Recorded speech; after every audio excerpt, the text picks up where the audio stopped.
Well, hello back again. This is the wet and wet that I did last week, and I'm going to turn it.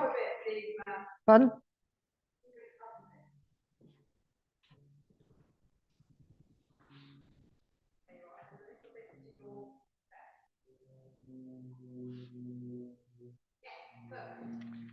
It might be perfect for you. It's damn awkward to paint. However, so this is the wet and wet. This is the wet and wet we did last week, and I want to turn it into a collection of trees. And because I find it difficult to work from imagination, I've got myself a picture that's given me a pattern of tree trunks, which I hope will be of some use. I'm not going to do that exactly, but I find it easier if I've got some kind of crib to work from. Okay, so now we're going to learn another technique, which is wet on dry. In other words, you lay down a wash or a splodge or whatever, or even a cauliflower. And when it's dry, you work on top of it with wet paint. And the golden rule is always, if you're going on, the paint that goes on top has to be thicker than the paint that's underneath. Even if you're doing wet into wet like the elephant, or wet on dry like this, you've got to have more pigment in your mixture. Otherwise, you get another cauliflower. Sometimes they don't mind. That's rather a nice one. It looks quite like a tree that's lost all its leaves. And I've had a thought that that's maybe what I'll do with it up there. Right? Now, that one I'm going to leave more or less as it is. It's vaguely blue. It's pushed in the background. So yes, okay, that could be distant trees that don't require any fiddling at the moment. So I'm going to start with this one. Yeah. Now, on the screen, it looks a dirty brown. Don't look at the screen. On here, it's a lovely bright orange. So I'm going to work on top of it with some orange. Now, you can either make it orange, or if you're lucky like me, you've got some. You can... Oh, lucky brush. Sorry about that.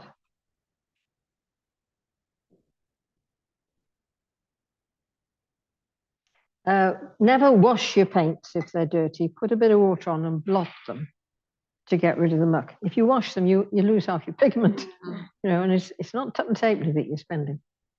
Right, so is that better? Yes, there we are. Back on form. Right, so I'm making this thicker paint. I don't want it to be terribly, terribly much darker. I want it to be a little bit darker. I'm working it to reduce the gum Arabic so that it works nicely for me. Now, just talking about this tree here, I can do various things. You can see how I've got the brush, how lightly I'm holding it. I'm not pushing on it like with a bent finger like you're writing. Can do. So I'm holding it lightly. I'm just going to stroke it across the...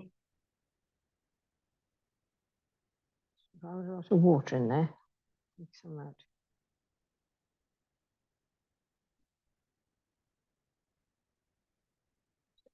Okay, so there's a bit of darkness there.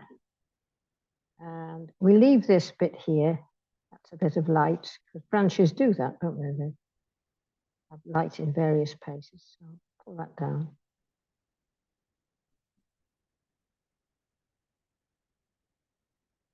And down here, it will get very much darker underneath here.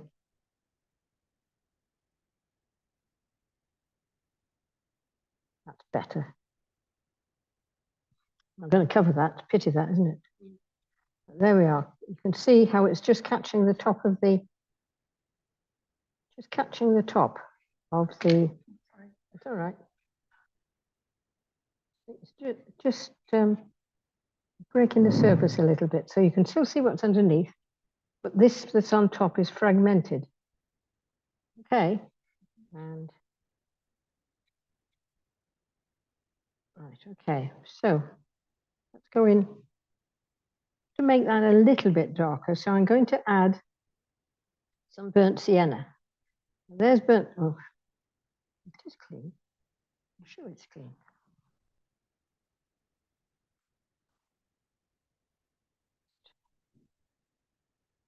This is the most peculiar burnt sienna.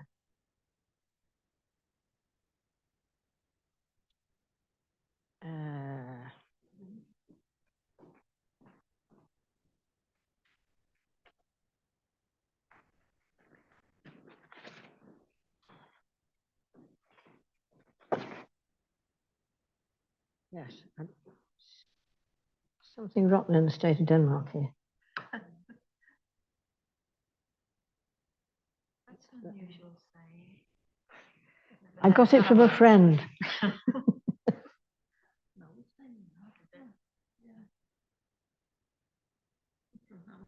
Yes, yes. There we are. Now, burnt sienna is a reddy brown, an orangey brown, if you like. So that's a good color to work with this. Okay, so if I take some burnt sienna and I break this surface up a little bit. Again,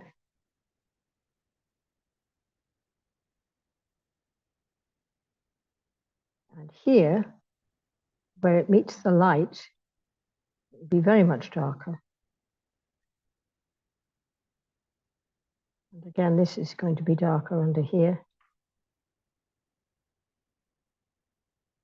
When you come down to the bottom, underneath the tree, this will get very, very much darker under here, because the whole of the canopy of the tree is hiding this bit. This is going to be seriously dark by the time you finish it.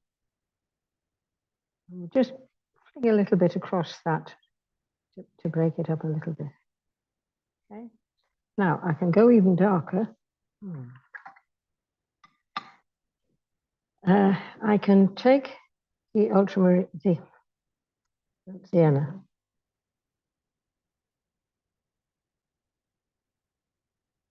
I can make that darker, very much darker, by adding a touch of ultramarine, just a touch.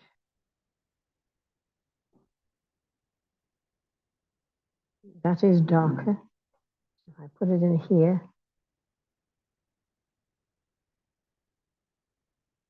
it can bleed up.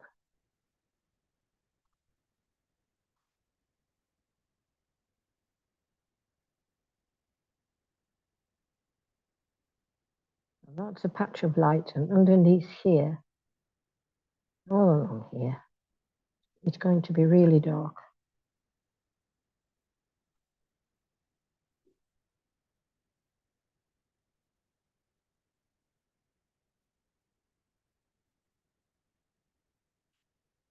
Right.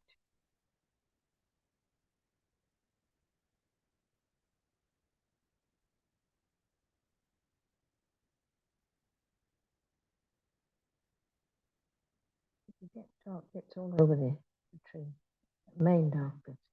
And then if I pull that down into the trunk,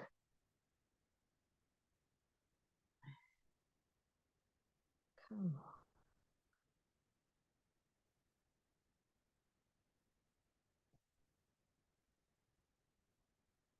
Right, add a bit more there.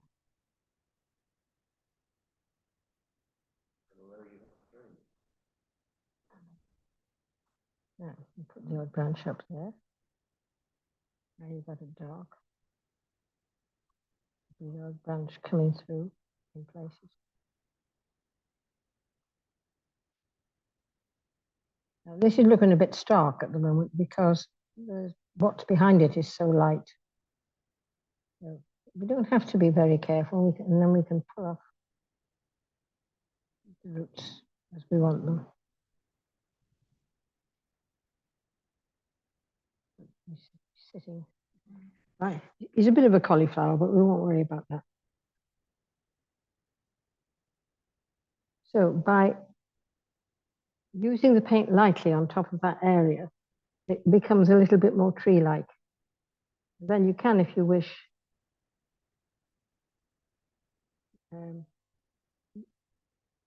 just dance the odd few. They do.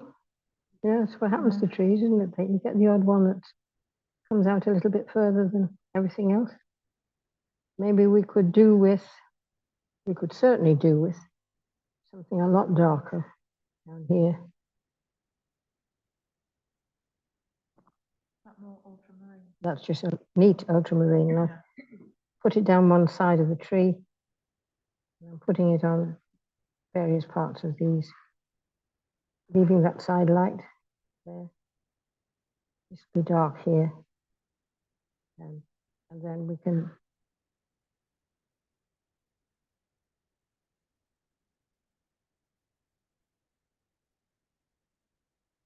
just dance, just dance your brush a bit.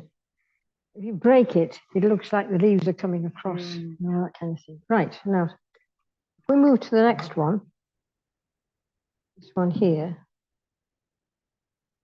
is a red tree. It's certainly not that colour. What can I do with that? If I add a little bit of ultramarine, oof, right, we've got a deep purple. That's a bit exotic. We'll get there eventually, but that's better. Right. So I'm just going to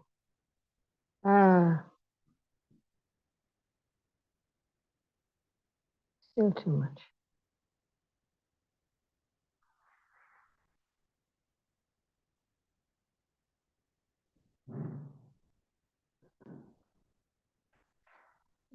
Just whiskering it over the top of the surface of the paint, so that it looks more airy fairy. It isn't leaves.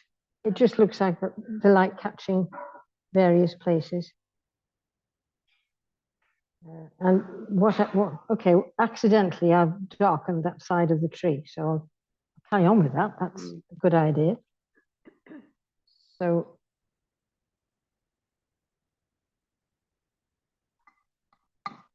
if I mix some purple in with that, whoops, there'll be far too much water in there. I'm not getting this and writhing the Brussels, I'm not, be careful, this costs money.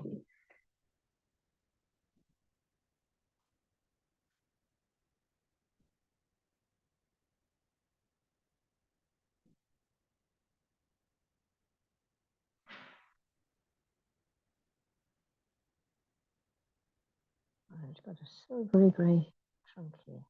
It's going to come a bit further down.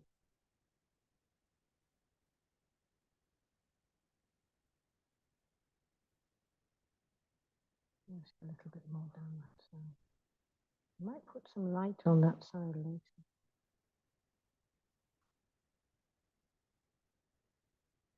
If you can make the trunk grow out of the tree rather than a green ball with a stick on it, if you see what I did it there, that becomes part of this, and it'll throw a heavy shadow on the top of the trunk, the whole of the trunk, whatever happens to anything else. And again, you can just let a few go against the sky like that. Okay, how much time have I got, Rachel? Oh, that's good. Right, we'll carry on then. Great. Okay, so we've got a red tree and a purple, an orange tree and a reddish sort of tree. Okay, what do you call those things? Copper beech. It's a bit little to be a copper beech. It's the other kind. It's a little one. It's an acer. That's right. Okay, that'll do. Now, obviously, you can play with this. You can, if you've got time and you're not demonstrating, you can play with it. You can add color to it. You can examine a tree and see how the clumps of leaves progress and where the real darks are and where the real lights are. But for the sake of argument, that will do fine. Right, now this yellow one here. A bit of a beater, that, isn't it? Okay. I think he was a lemon. I think I used that color. That is aureolin. Aureolin is a sort of lemony yellow, but it's transparent. It's a bit mucky too. If I just take that as it is, whoops.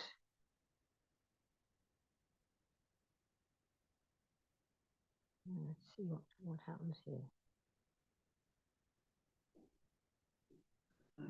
Now, again, if I was doing this, I wouldn't do this over the whole picture. Yeah, I get boring. You've got to vary what you're doing. I'm demonstrating. Okay.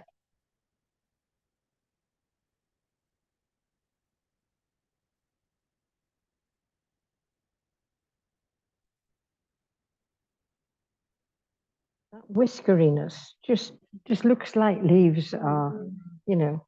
Whereas if you try to paint the tree whole, what I'm trying to do is get over here, do something with that. And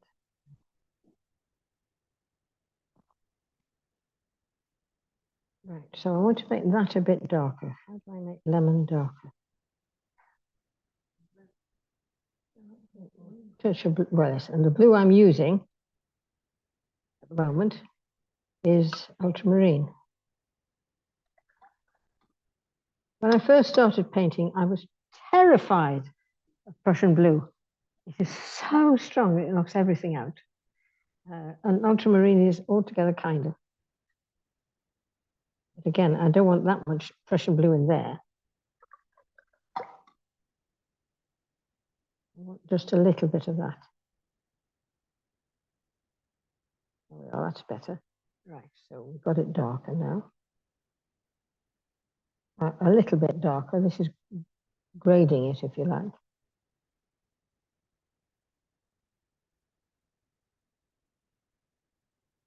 A little bit more.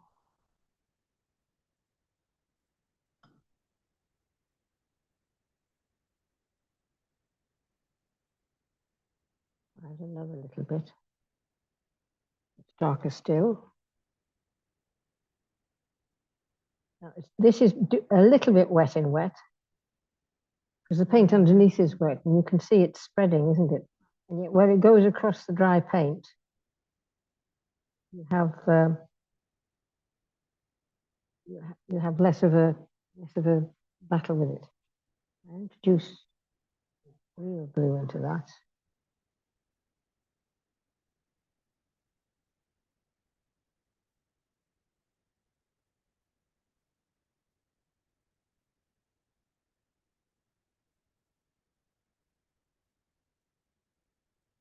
Okay. Well, we've got an orange here, haven't we? I'm going to put a nice big orange bush there.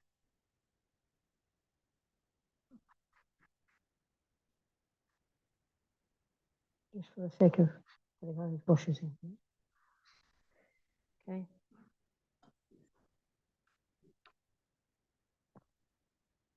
Yeah, if you're just mucking about on a Saturday afternoon, you can do anything you like.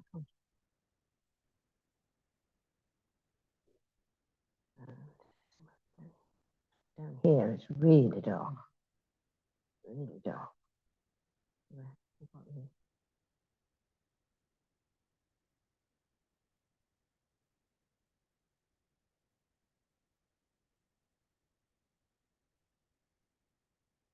That got a bit excited.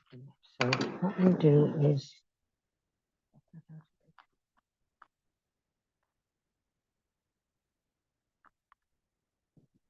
oops.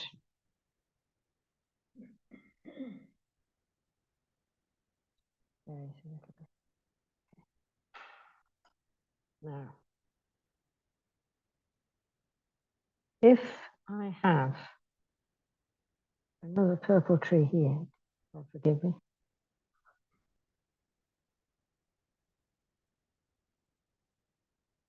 Just put that bit in there because I want to do that. Right, now then, here he is. Right. Well, he's not been used before, that's why I'm rinsing him properly. Because they put something. Right, now then, if I take, because this brush is so tiny, it holds very little water. So the paint I've got on there is tiny, tiny. If I take it, roll it to a point, I've got a lovely point there. Right, now then, I take this.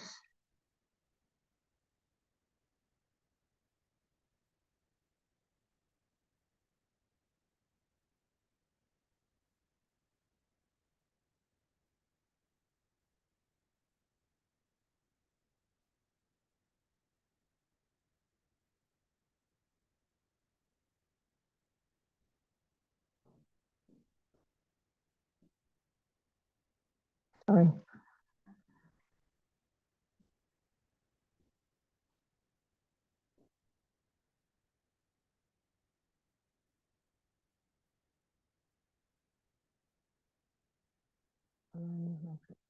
More and more up here.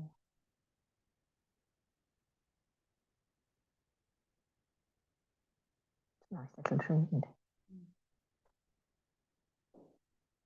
Sometimes get that the branches get so tiny when they get up there that they look almost like the halo on a tree, which is what you've got there.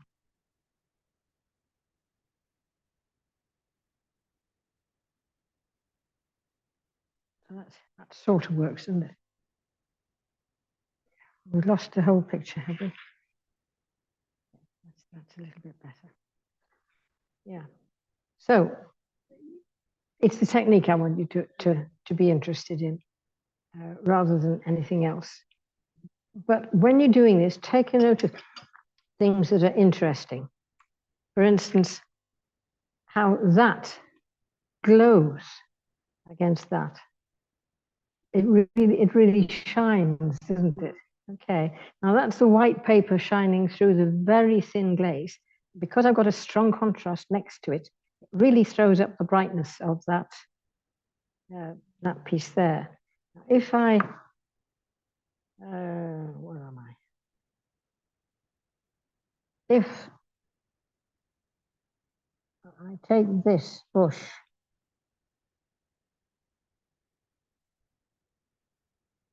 down here and take it out the back over here. So there it is, it's the whole bush. But do you see how by using that, all of a sudden, you've got this tree trunk coming, you see? So that's, if you like, negative painting. You paint what's behind to create what's in front. Okay, so that's something else to think about when you're trying to discover your tree. It's something else that you can do. I don't like that orange bush. Right, okay. I'm just fiddling. Yeah, fiddle. Fiddle.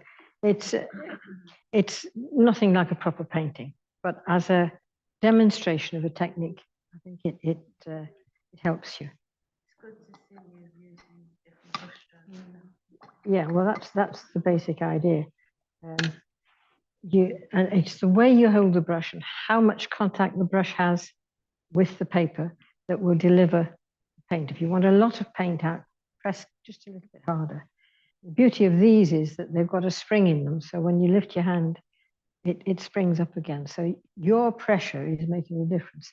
If this brush had less resilience in it, you know, if it was hog's hair, for instance, it doesn't have that give in it. And so the marks you make are more gross. Whereas because the brush is so responsive, you can get nicer marks. So that's the sort of wet on dry technique that you can adopt. Next week, we're going to be doing a proper picture. using all the different techniques that you've learned to date. So that's putting the shadows in first, wet on wet, wet on dry. That's basically what we've done. And I've got a lovely picture for you.